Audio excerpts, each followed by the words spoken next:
Boa noite.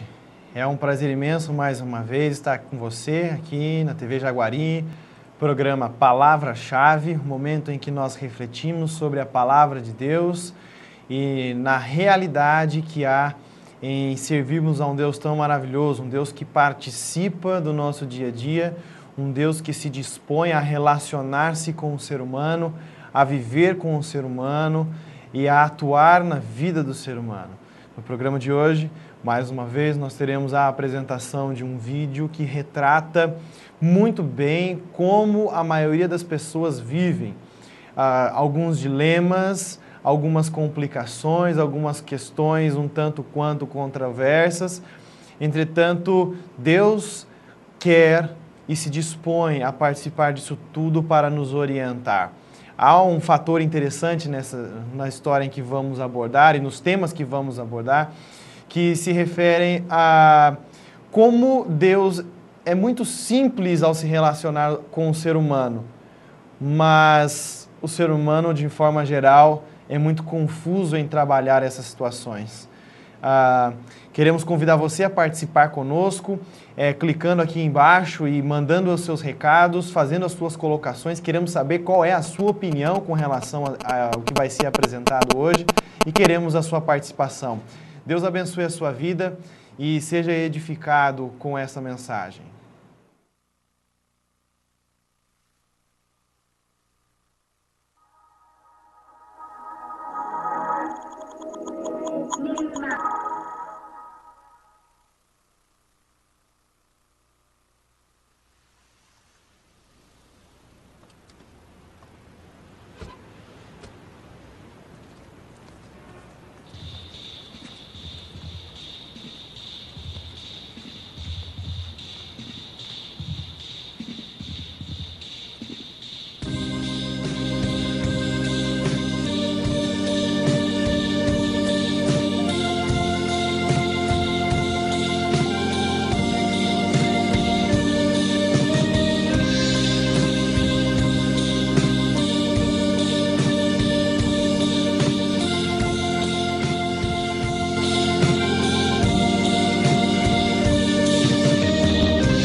For years, I went to church because you're supposed to.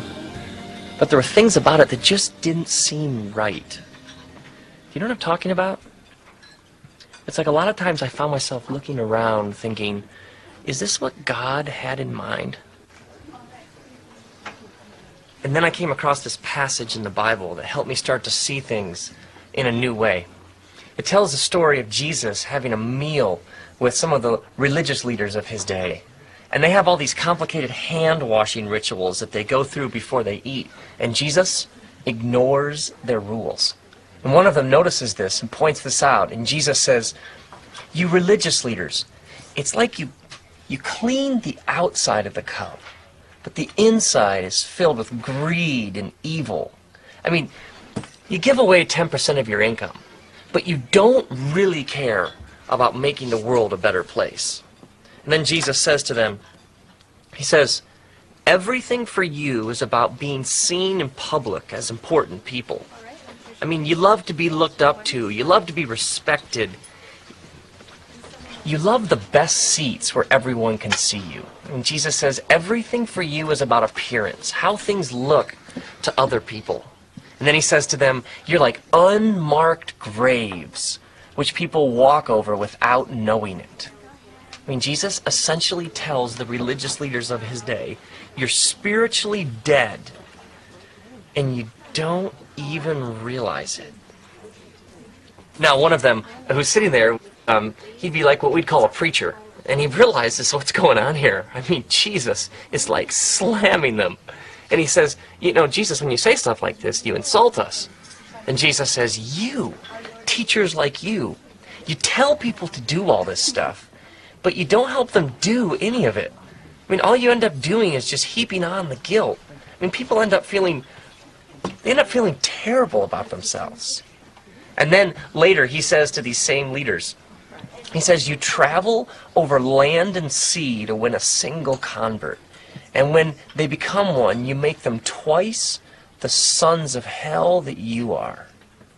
Jesus calls the leading religious authorities of his day sons of hell. And what disturbs him the most is that they go around making converts who they pressure to become just like them.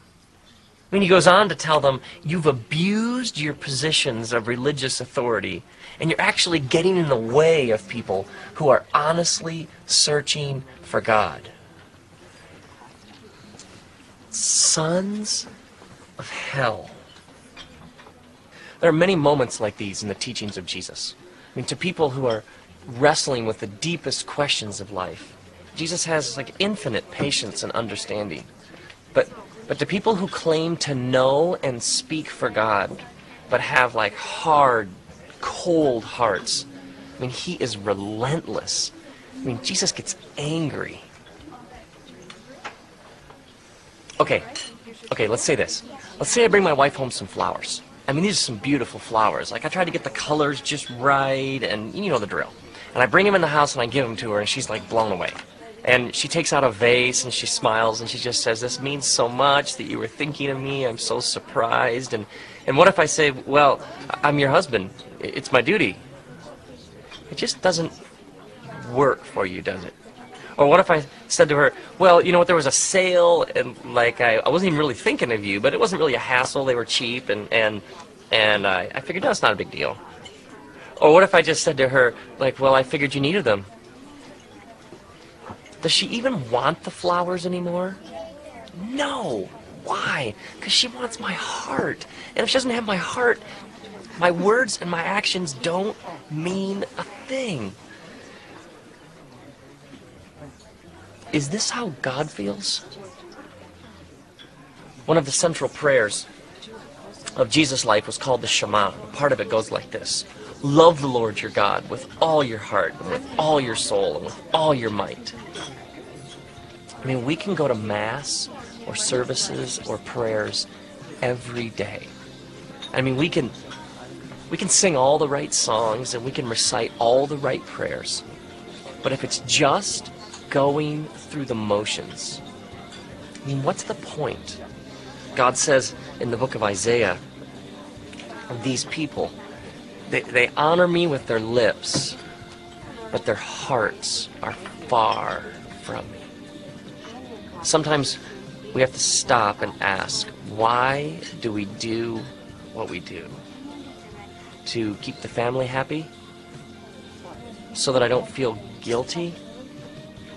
Making an appearance at the right place at the right time, wearing the right clothes so that I can be seen by the right people? The scriptures remind us that God doesn't want the empty ritual. God wants our hearts.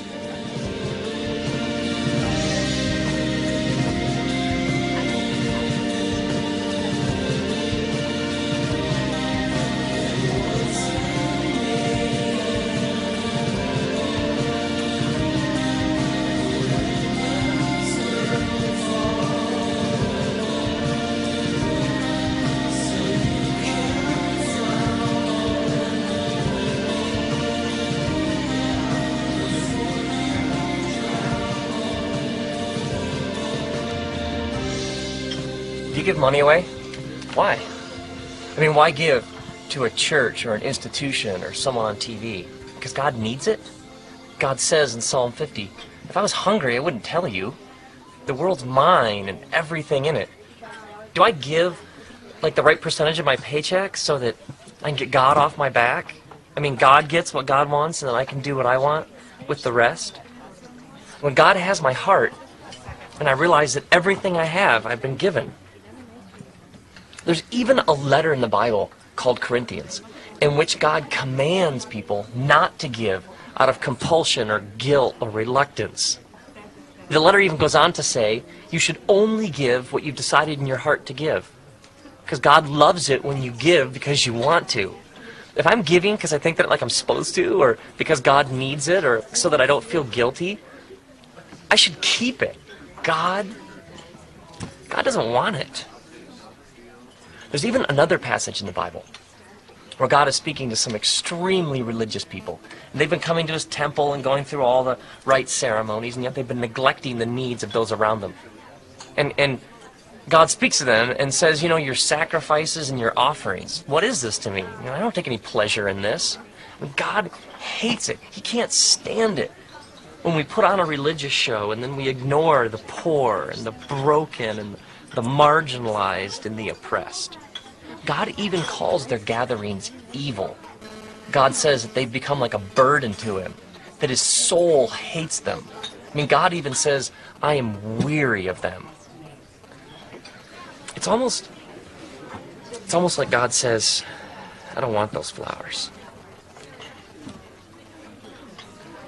And God wants our hearts, because when God has our hearts, we'll start to care about the things that God cares about. We'll start to care about the people that God cares about. God says, seek justice, encourage the oppressed, defend the cause of the fatherless, plead the case of the widow. When you realize that you can do something about the suffering in the world, when you realize that there's work to be done and you can do it, then your heart is starting to beat like God's.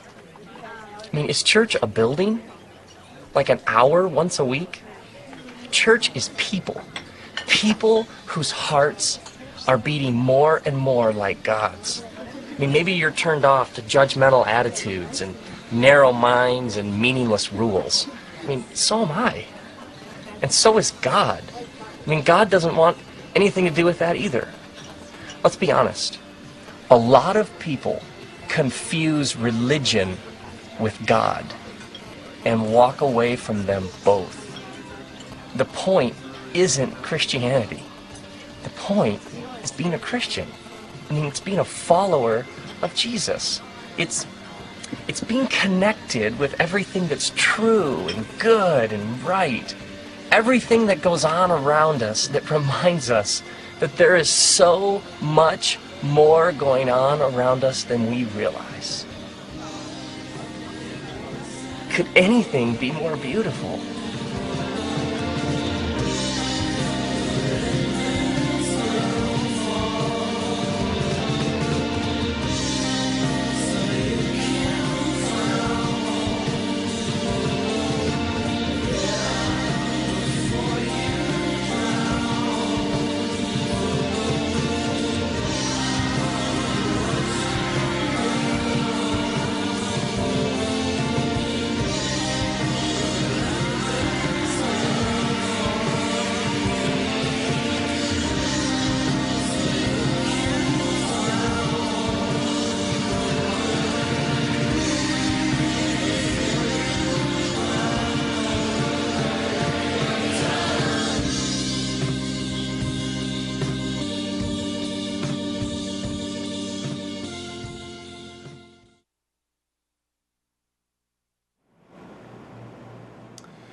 Muito bem, hoje no programa Palavra-Chave, eu estou sozinho aqui, o pastor Marcos Vieira, ele não pôde estar conosco, mas nós vamos conversar mesmo assim sobre alguns aspectos, alguns apontamentos que foram levantados nesse vídeo, de uma maneira muito criativa, como de costume, um vídeo muito bem produzido, nós estávamos conversando agora há pouco aqui sobre isso, e temas muito práticos são levantados, né? O primeiro deles é que ele faz uma distinção entre fé e religiosidade.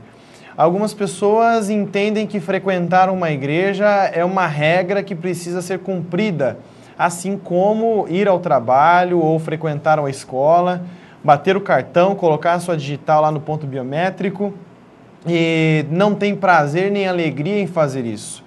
E o próprio pastor Rob Bell faz esse levantamento, faz essa pergunta, esse questionamento. Será que é isso que Deus quer de mim, de você? Será que é isso que Jesus quer de nós? Será que é isso que Deus quer? Será que é isso que Deus está procurando? Na verdade, não é isso que Deus está procurando, porque nós temos que distinguir uma coisa da outra. A religiosidade da fé. São circunstâncias que normalmente caminham paralelamente. mas em boa parte das situações elas não são a mesma coisa. Visto que, para título de esclarecimento, quando falamos de fé, estamos falando de um movimento espontâneo que brota do coração do ser humano, esse brotar vem exatamente de uma semente plantada pelo próprio Deus no coração de cada indivíduo. E isso se desenvolve com naturalidade, com alegria, com prazer, com vontade, com disposição. A religiosidade, em contrapartida, busca apenas e tão somente a repressão, a cobrança, o julgo, o peso, o fardo sobre a vida das pessoas. E isso torna tudo muito mais difícil. É evidente que muitas pessoas se sentem mais à vontade sendo cobradas por alguma razão algumas razões que podem até ser explicadas, mas nós não vamos abordar aqui nesse momento.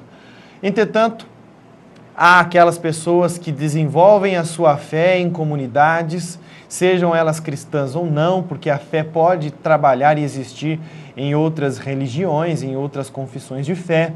Mas no ambiente cristão, nós cremos que a fé brota do coração do ser humano, vinda diretamente do próprio Deus. A Bíblia nos ensina que a fé é um dom de Deus, um presente de Deus, que é entregue a cada um. A mesma Bíblia também nos ensina que nós devemos buscar com alegria, com disposição, com zelo, os melhores dons. E a fé é um deles.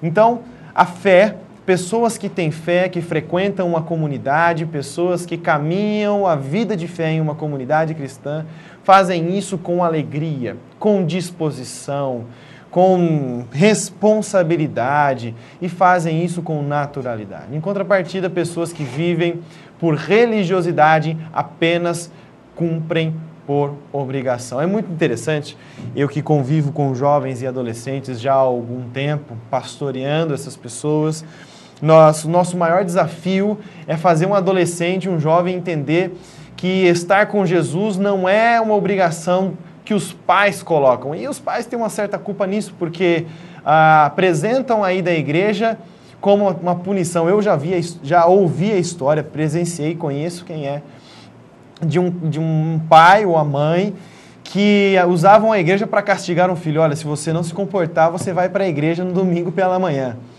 E isso criou no coração, lógico, dessa criança, a disposição de que ir para a igreja é algo ruim, é uma punição, é algo em que não se tem prazer.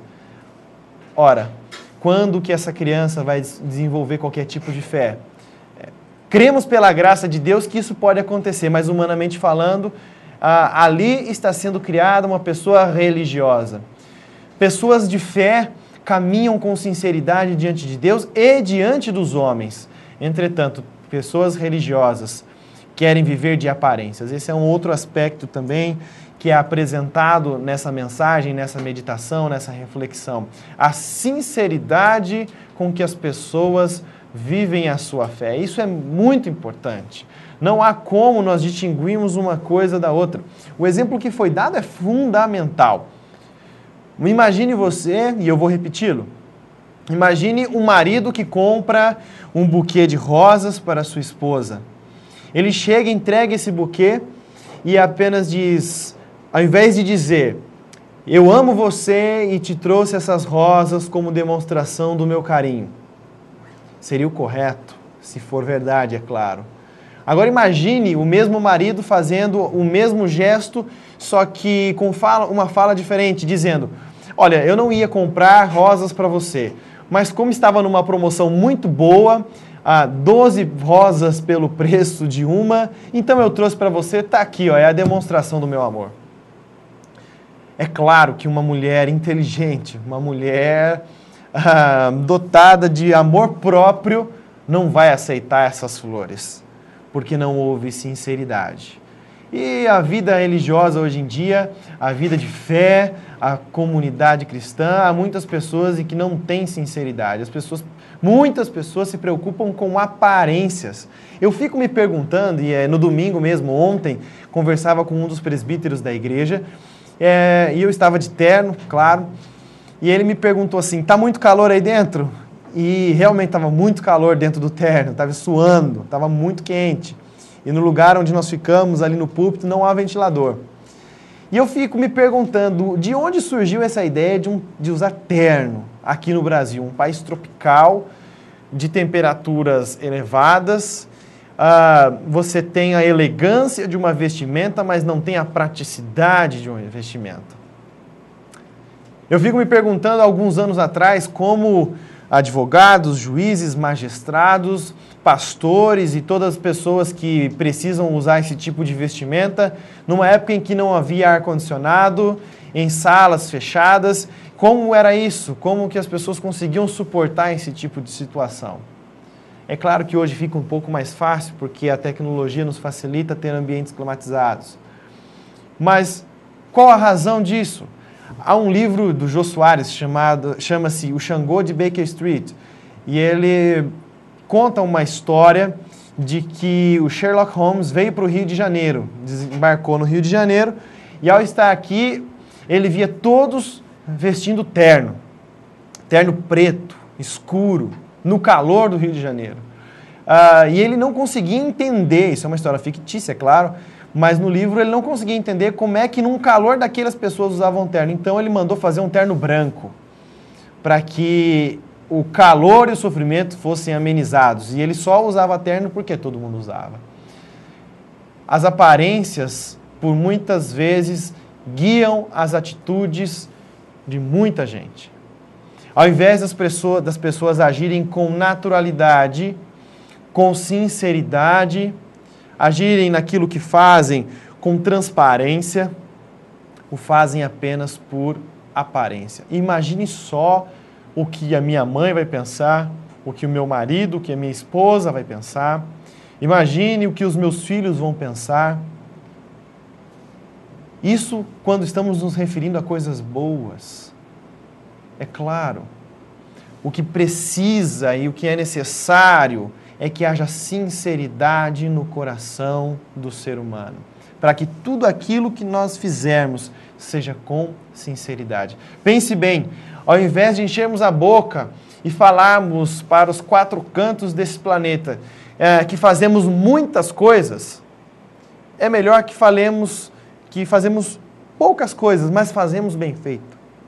E não muitas coisas de modo relaxado, ou até mesmo porque uma pessoa não tem condições de fazer muitas coisas ao mesmo tempo. Mulheres até conseguem fazer um pouco mais do que homens, porém, isso não é uma regra. Como cristãos, o nosso estilo de vida deve ser exercido com sinceridade e transparência. Algo interessante, é uma ressalva que eu quero fazer aqui, é que sinceridade não é tudo. A pessoa pode estar sinceramente errada, ter uma postura rígida com relação a determinado assunto, mas ela pode estar sinceramente errada. A sinceridade reflete apenas aquilo que a pessoa está pensando, mas não quer dizer que há pureza naquilo que é feito. Pessoas como eu e como você, internauta, nós temos que agir com sinceridade, com transparência, mas com a sinceridade e transparência pautadas no reino de Deus e nos ensinamentos de Jesus Cristo. Pense você que pessoas são agressivas e usam como desculpa a sinceridade. Pessoas agem com ignorância e com maldade, usando a desculpa de que são sinceros. Eu tenho certeza que você conhece ou já conversou ou ouviu de alguém: eu sou sincero, eu falo o que vem na minha cabeça. Como se isso fosse uma coisa correta. Como se o fato de ser sincero apenas o tornasse correto nas suas atitudes, o que não é realidade. A sinceridade, ela deve existir, mas ela deve existir com os princípios pautados no reino de Deus e os ensinamentos de Jesus Cristo.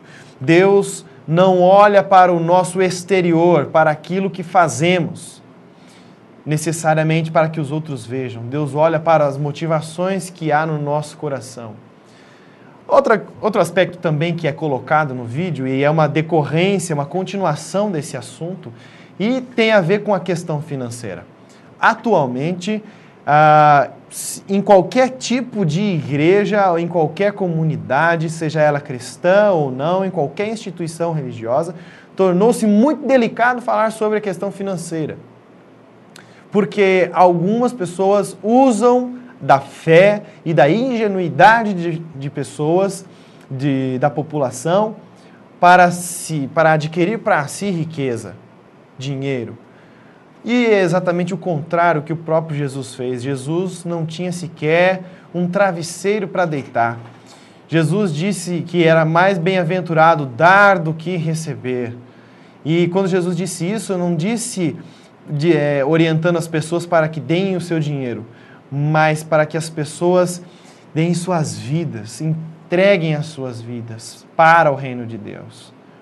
Os ensinamentos de Jesus referem-se a isso.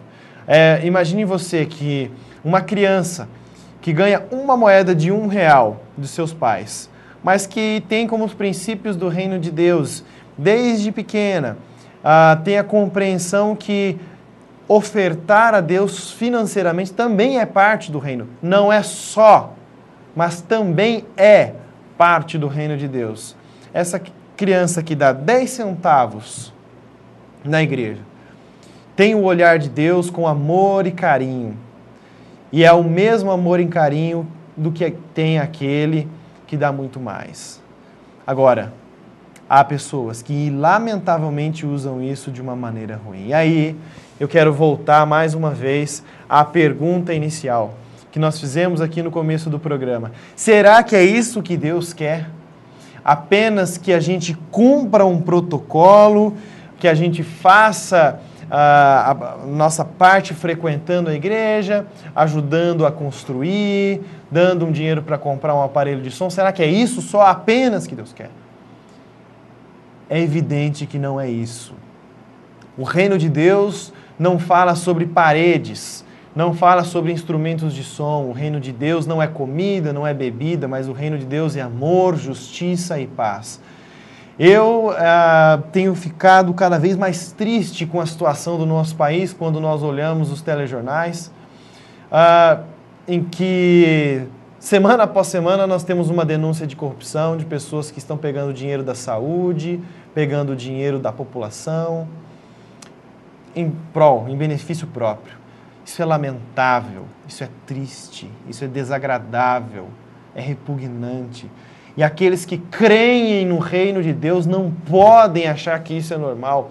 Meus queridos, nós olhamos na televisão hoje, nós assistimos a televisão e quando ouvimos que algum político desviou R$1 milhão, nós pensamos que é pouco. 1 milhão, esse foi só 1 milhão. O reino de Deus não é comida nem bebida, mas é amor, justiça e paz. Não teremos um país de paz enquanto não tivermos justiça. E não teremos justiça enquanto não tivermos amor. É muito importante que nós possamos entender que o reino de Deus não está apenas entre 4 paredes. Não está apenas entre 4 paredes. Mas o reino de Deus está em você, no seu coração, através do Espírito Santo de Deus, para que nós possamos caminhar rumo à soberana vocação que Deus tem para nós. O reino de Deus existe e acontece quando o seu povo na sociedade tem voz. Voz não para reivindicar nada, mas para oferecer. Cristãos não têm que exigir nada do poder público. Os cristãos têm que oferecer para o poder público a sua ajuda, suas orações. Igrejas não têm que requerer para si nenhum benefício da política. As igrejas têm que oferecer aquilo que pode restaurar uma sociedade, a honestidade, a transparência, a sinceridade e, acima de tudo, o reino de Jesus Cristo, nosso Senhor e Salvador.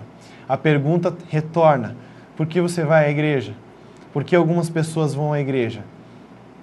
A resposta é simples: que não seja por uma obrigação, que seja para servir a Deus com sinceridade, de coração, de inteireza de coração, na plenitude daquilo que Deus pode nos oferecer.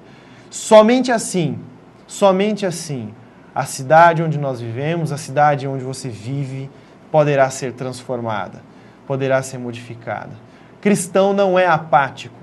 Cristão se posiciona com amor, com carinho, com dedicação, com sinceridade, porque o reino de Deus é aquele que pode transformar a sociedade onde nós vivemos.